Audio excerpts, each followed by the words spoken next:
Scotland का सबसे पुराना और सबसे haunted university, the university of Saint Andrews. 15वीं सेंचुरी में बनी ये जगह सिर्फ इल्म का घर नहीं, रूहों का अड्डा भी है।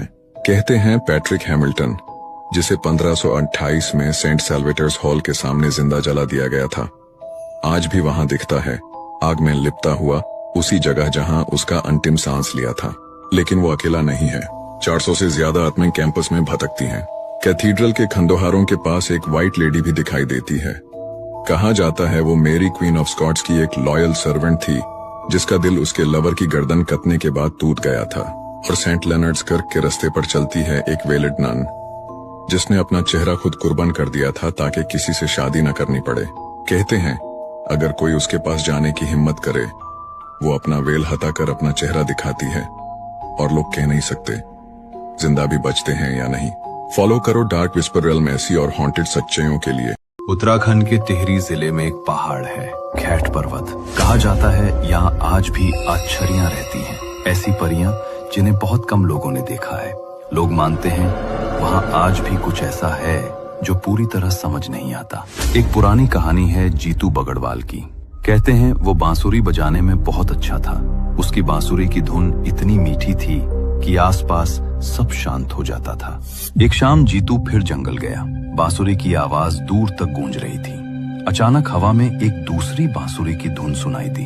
वो थोड़ा चौंक गया, फिर हल्का मुस्कुराया और जवाब में अपनी बांसुरी बजाने लगा। धीरे धीरे दोनों धुनें आपस में मिलने लगी। फिर ऐसा लगा जैसे सब कुछ रुक गया हो।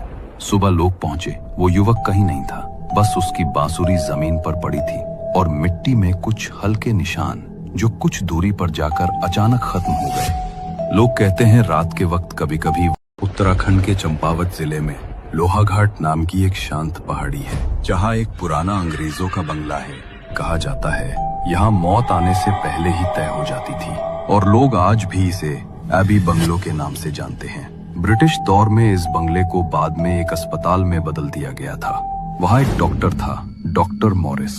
उसके बारे में कहा जाता है वो किसी मरीज को देखकर बता देता था कि वो कब मरेगा और फिर उसे भेज दिया जाता मुक्ति कोठरी में, वो कमरा जहाँ से कोई लौट कर नहीं आया।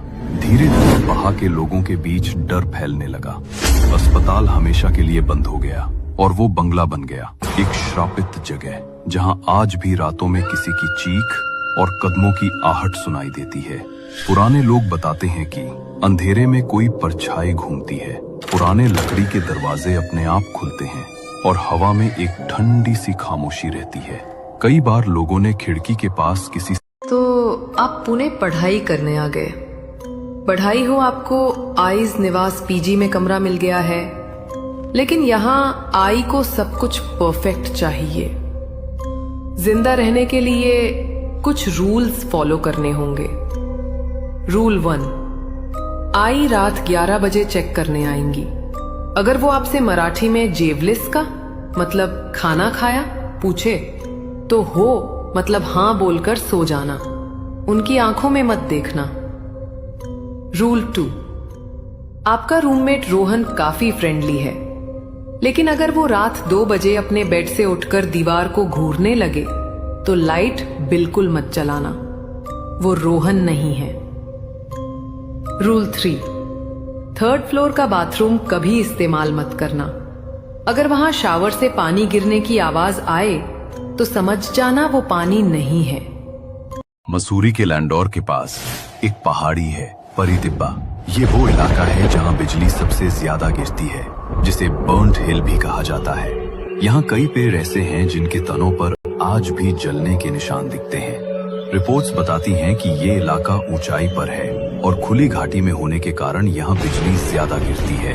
पर गांव वालों का कहना है ये सिर्फ प्रकृति नहीं, इसके पीछे किसी पुरानी घटना का असर है। कहानी सालों पुरानी है। कहते हैं एक प्रेमी जोड़ा समाज से दूर भागकर यहीं इस पहाड़ी पर छिप गया था।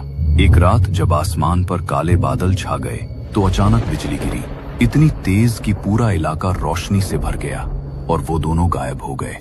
सुबह जब लोग पहुंचे तो वहां बस राख बची थी और जमीन पर पड़ी थी एक टूटी हुई बांसुरी। लोगों का कहना है उसी घटना के बाद इस जगह को परी टिब्बा कहा जाने लगा। ऐसा माना जाता है वो लड़की कोई आम इंसान नहीं थी, उत्तराखंड के चंपावत जिले में लोहाघाट नाम की एक शांत पहाड़ी है, जहाँ एक पुराना अंग्रेजों का बंगला है। कहा जाता है यहाँ मौत आने से पहले ही तय हो जाती थी और लोग आज भी इसे एबी बंगलो के नाम से जानते हैं। ब्रिटिश दौर में इस बंगले को बाद में एक अस्पताल में बदल दिया गया था। वहाँ एक डॉक्टर था, डॉक्टर मॉरिस। उसके बारे में कहा जाता है वो किसी मरीज को देखकर बता देता था कि वो कब मरेगा और फिर उसे भेज दिया जाता मुक्ति कोठरी में, वो कमरा जहाँ से कोई लौट कर नहीं आया। धीरे धीरे वहाँ के लोगों के बीच डर फैलने लगा। अस्पताल हमेशा के लिए बंद हो गया और वो बंगला बन गया, एक श्रापित जगह जहाँ आज भी रातों में किसी की चीख और कदमों की आहट सुनाई देती है। पुराने लोग बताते हैं कि अंधेरे में कोई परछाई घूमती है, पुराने लकड़ी के दरवाजे अपने आप खुलते हैं और हवा में एक ठंडी सी खामोशी रहती है। कई बार लोगों ने खिड़की के पास किसी शिमला का एक कुआं, जिसकी गहराई से अब भी रोने की आवाज आती है और लोग उसे कहते हैं चुड़ैल बावड़ी।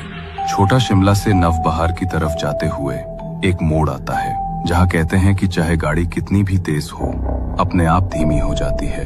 रात के अंधेरे में सफेद साड़ी पहने एक औरत यहाँ अक्सर दिखती है।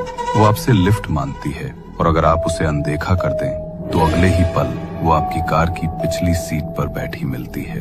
कहते हैं ये महिला ब्रिटिश काल की थी और जिंदा दफन कर दी गई। अब उसकी आत्मा वहीं भटकती है।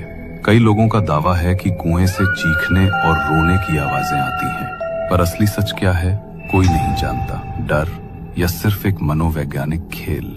आज ये जगह पार्क में बदलने की तैयारी में है, लेकिन चुड़ैल मोड़ का रहस्य आज भी वही है। क्या आप हिम्मत करेंगे रात में यहाँ से गुजरने की? नीचे कमेंट्स में बताओ। और हाँ, ऐसे दिल्ली का एक ऐसा कब्रिस्तान जिसके बारे में कहा जाता है कि जैसे ही आधी रात होती है, टूटी कब्रों के बीच एक बिना सर का साया भटकता नजर आता है। जगह है लोधियन कब्रिस्तान। 19वीं सदी से खड़ा ये ब्रिटिश एरा का कब्रिस्तान। कहा जाता है कि जैसे ही रात का अंधेरा बढ़ता है, कब्रिस्तान का माहौल बदल जाता है। टूटी फूटी कब्रों और घने पेड़ों के बीच एक अजीब तरह की खामोशी रहती है। सबसे डरावनी कहानी जुड़ी है एक ब्रिटिश ऑफिसर निकोलस से। कहा जाता है वो एक इंडियन लड़की से मोहब्बत करता था, लेकिन जब उसकी शादी नहीं हो पाई तो उसने अपनी ही जान ले ली। लोग बताते हैं कि उसकी बिना सर की आत्मा आज भी इस कब्रिस्तान में भटकती है, जो खो चुका उसे ढूंढते हुए। लोधियन कब्रिस्तान एक पुराना ब्रिटिश एरा कब्रिस्तान है, इसलिए कई लोग इसे हॉन्टेड मानते हैं। पर कुछ लोग कहते हैं कि ये सिर्फ अफवाहें और बातें हैं, जिनमें कोई सच्चाई नहीं। पर आपको क्या लगता है, ये सिर्फ कहानियां हैं या कुछ और? क्या आपको पता है कि चक जुमरा का सिविल हॉस्पिटल 2 हिस्सों में बना हुआ है? एक नई बिल्डिंग जहां रोज मरीज आते हैं और एक पुरानी इमारत जो आज खाली पड़ी है। कहते हैं कि इस पुरानी बिल्डिंग में रात के वक्त अजीब अजीब आवाजें सुनाई देती हैं। कई बार गार्ड्स ने रिपोर्ट किया कि कॉरिडोर से स्ट्रेचर खिसकने की छें-छें आवाज आती है, लेकिन वहां कोई नहीं होता। नर्सेस तक ने दावा किया है कि पुराने ऑपरेशन थिएटर में किसी के रोने और दुआ करने की आवाजें गूंजती हैं, जबकि पूरी बिल्डिंग सालों से बंद है।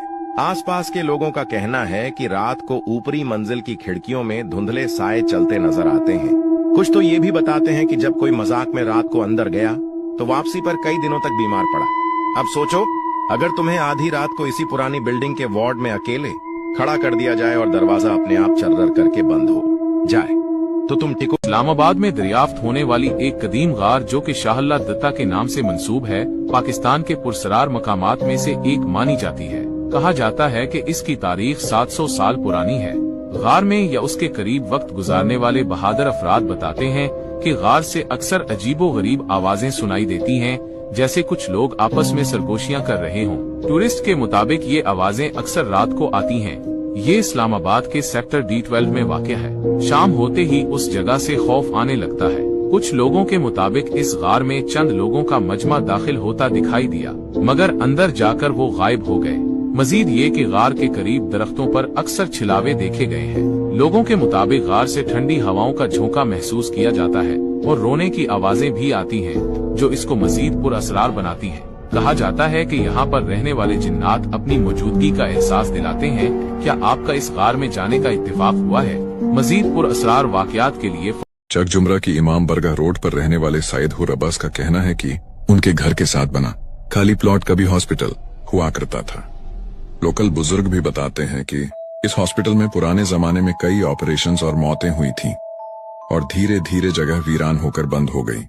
हुर अब्बास कहते हैं कि अक्सर रात के वक्त उनके घर की दीवारों के उस तरफ से अजीब आहटें और लोहे के औजार टकराने जैसी आवाजें आती हैं, जैसे कोई अब भी ऑपरेशन कर रहा हो। कई बार उन्होंने खुद महसूस किया कि आधी रात को अचानक खिड़कियों से ठंडी हवा और धीमी धीमी फुसफुसाहट सुनी जाती है, जबकि हॉस्पिटल सालों से मिट्टी और अंधेरे में दबा हुआ है। पासर्स बाय का कहना है कि जब भी वो इमाम बरगाह रोड से होकर गुजरते हैं, उन्हें ऐसा लगता है जैसे कोई ऊपर से झांक रहा हो। यहाँ तक कि कुछ लोगों ने रात को सफेद कोट पहने एक साया देखा है जो भटकते हुए अचानक गायब हो गया। अब लोग मानते हैं कि उस हॉस्पिटल की रूहें आज भी चैन में नहीं। ऐसी 5 आदतें जो जिन्नात को अपनी तरफ माइल करती हैं। अगर ये 5 काम आप करते हैं तो जिन्नात का आप पर हावी होना बहुत आसान हो जाता है। पहला, अकेले बैठकर रोना। जब कोई इंसान तन्हाई में रोता है तो जिन्नात खुश होते हैं और रोते हुए इंसान को घूरते हैं। दूसरा, बाथरूम में ज्यादा वक्त गुजारना। हम सब जानते हैं कि जिन्नात गंदगी में रहते हैं, इसलिए इंसान का वहाँ ज्यादा वक्त गुजारना सही नहीं। तीसरा, म्यूजिक सुनना। म्यूजिक शैतान के लिए कुरान की तरह है। अगर आप म्यूजिक सुन रहे हो तो खुद को अकेला मत समझना, कोई है जो आपके साथ मौजूद सुन रहा है। चौथा, परफ्यूम्स का इस्तेमाल। परफ्यूम्स को जिन्नात पसंद करते हैं और वो परफ्यूम लगाने वाले के करीब आ जाते हैं, खास तौर पर मुश्क, एम्बर और ऊड। पांचवा, अकेले रहना। अगर आप तन्हाई में रहना पसंद करते हैं और अबैंडन एरियाज विजिट करते हैं तो ये जिन्नात के आपके करीब होने की निशानी है, क्योंकि जिन्नात को ऐसे। मुबारक हो, तुम्हें फैसलाबाद के सबसे पुराने हॉस्पिटल में नाइट ड्यूटी मिल गई है और तुम्हें